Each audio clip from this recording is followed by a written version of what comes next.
the second single, this is the first original single, is coming out. I'm really excited about it. I wrote it in a day with another songwriter and an amazing producer. I wrote it in, I fucking forgot what the name of the studio they're called now. How shocking am I? Metrophonic. Yeah. Oh God, I can't believe I've just forgotten that. Brian will kill me. So yeah, recorded it in Metrophonic one afternoon, and it came across because we were writing, when we were writing the album, I was going through a breakup, so I was thinking to myself, what can I write about? I don't want to depress everyone. I've got to write something that people will be able to relate to, and I'm not a big ballad singer. I'll have a go and I'll do my best at them, but I know that my strengths are in something with a bit of funk, a bit of soul to it, where I can get people to get up a little bit. So maybe we need to do something uplifting. Just thinking to myself, what can we do? Because everything I seem to be writing at the minute seems really depressing.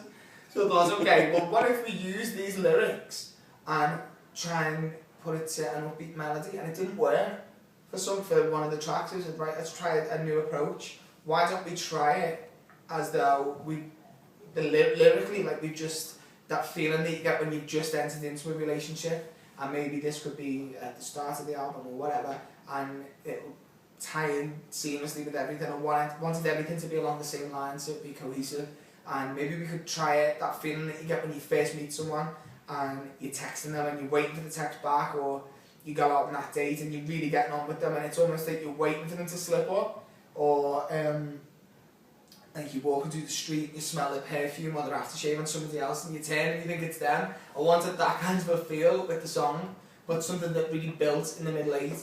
And I used Love on Top by Beyonce as the reference for that. I wanted it to be like, to grow and really grow towards the end.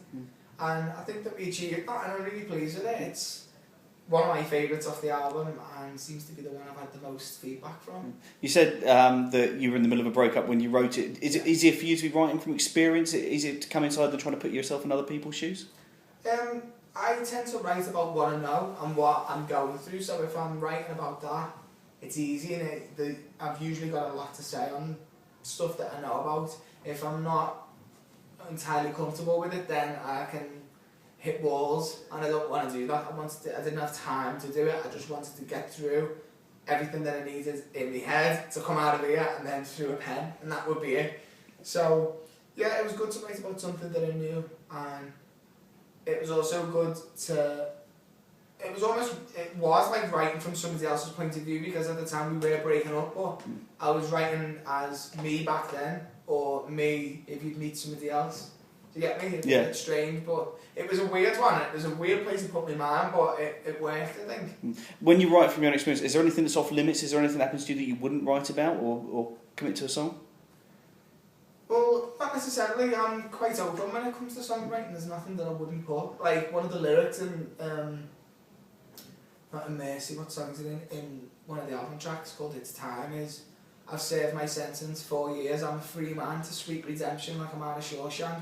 Talking about my ex-boyfriend, and I told him, and he's dead, like, we have a laugh about it and it's cool. So, now I'm quite open with it. I just have to remember that people want to listen to my music, not to sit and remember, oh, I was depressed, and I felt like, I want them to feel like, yeah, I was down, but do you know what, I can listen to things like that and we can look back and know that we've moved on from it, and it's upbeat and it's still, yeah, you can acknowledge it, but you don't have to feel the same hurt that you felt. Because when I listen to like Adele, someone like you, my heart breaks every time I listen to it. And it kills me. I wish I could enjoy it. I can't. Start crying every time I hear it. It's an incredibly catchy tune. Loads of horns, real sort of summer vibe to it, coming out at the beginning of the summer.